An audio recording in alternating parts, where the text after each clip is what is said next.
डस करके और राजा को यमपुर पहुंचाइए।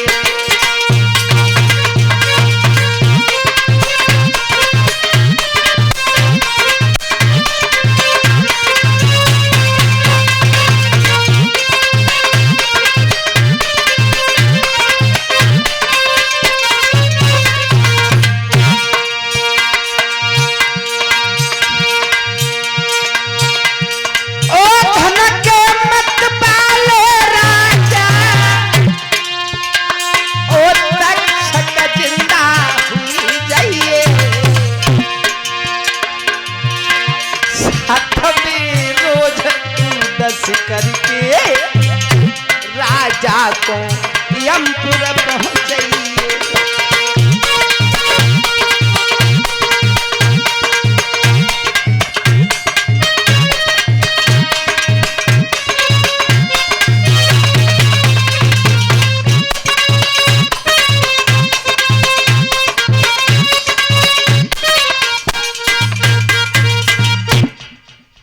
कियो धन के मत बाले राजा ओ तक्षक जिंदा हुई जाइए। साथ में रोज तू डस करके राजा को यमपुर पहुंचाइए। ये लोमस ऋषि के पुत्र श्रृंगी ऋषि ने श्राप दे दिया कि जा तूने मेरे पिता का अपमान किया है, यही तक्षक साथ में तो जिंदा होकर के तेरी मृत्यु बन करके तेरे पास में आएगा। भगवत बंधु जब इतनी बात कही लोमस ऋषि कहने लगे बेटा श्रृंगी ये तुमने क्या कर दिया। परीक्षित बहुत बड़ा धर्मात्मा राजा है। परीक्षित के शासन में शेर और बकरी एक ही घाट पर पानी पीते हैं और तूने इतने बड़े धर्मात्मा राजा के लिए श्राप दे दिया। अच्छा नहीं किया।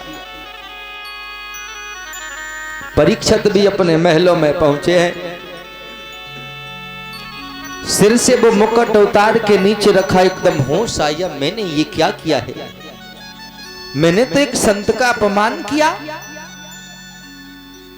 एक बात का ध्यान रखना, संत का अपमान करने के बाद जिंदगी में कभी चैन नहीं मिल सकता।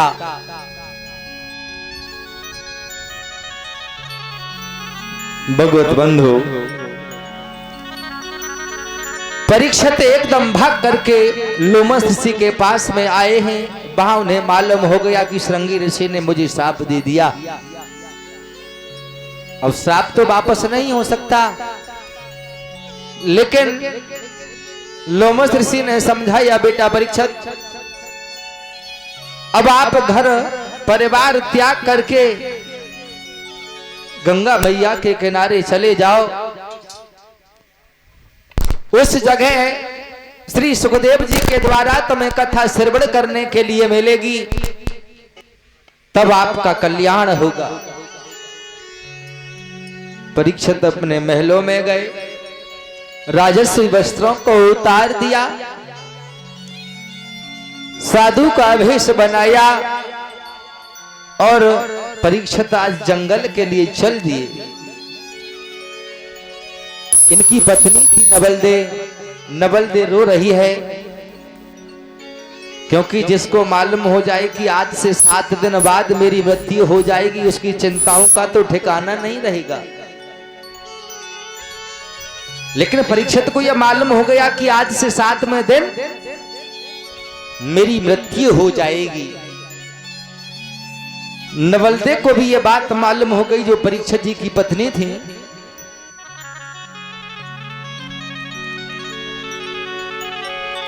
क्यों कमेटी वाले भाई परीक्षित जी कहाँ हैं?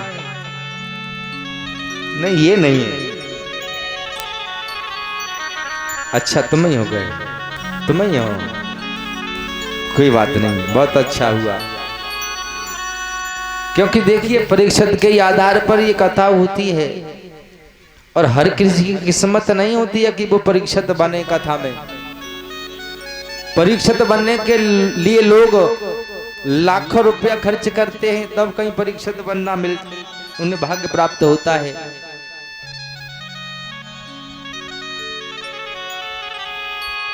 भगवत बंधु, आज महाराज परीक्षित घर परिवार त्याग करके आज जैसे ही आगे को बढ़े तो इनकी पत्नी नवलदे रोने लगी। निकल पत्नी को रोता छोड़ा, परीक्षित जी आगे चले जाते हैं। मेरे भैया ऐसा ही नहीं,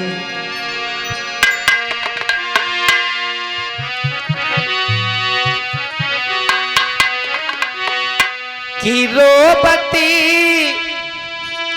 छोड़ी नबल दे नारी, हजके बढ़ी गए भूपैया गारी।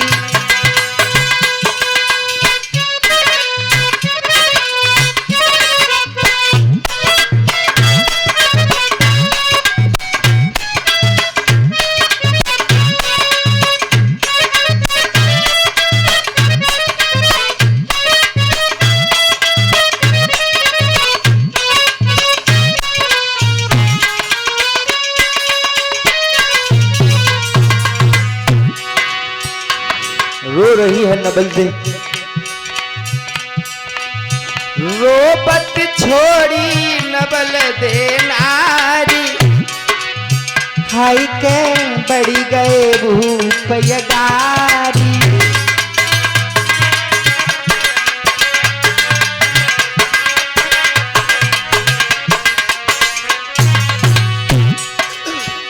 नवलदे रो रही है, कह रही है कैसे करूं कहां को जाऊं,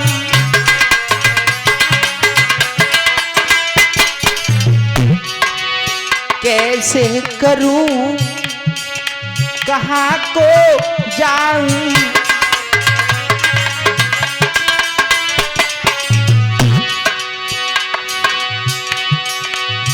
गुरु धनवंतर को बुल पाऊं,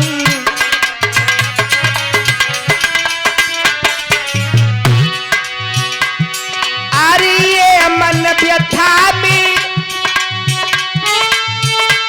आर किन्हीं सुनाऊं, चक्की मन में बनो बिचारी, है के बढ़ गए भूपैया गारी।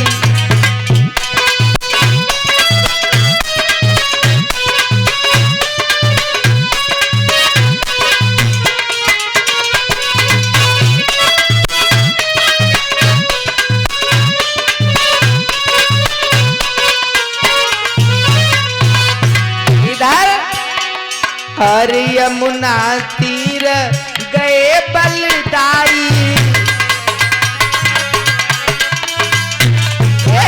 यमुना तीर अरे गए बलदाई।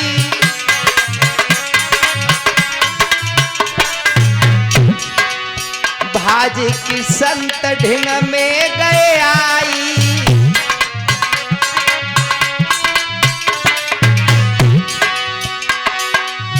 अपनी सारी आर व्यथा सुनाई, जबकि दिल में अधिक विचार रे के बढ़ गए भूपैया गारी।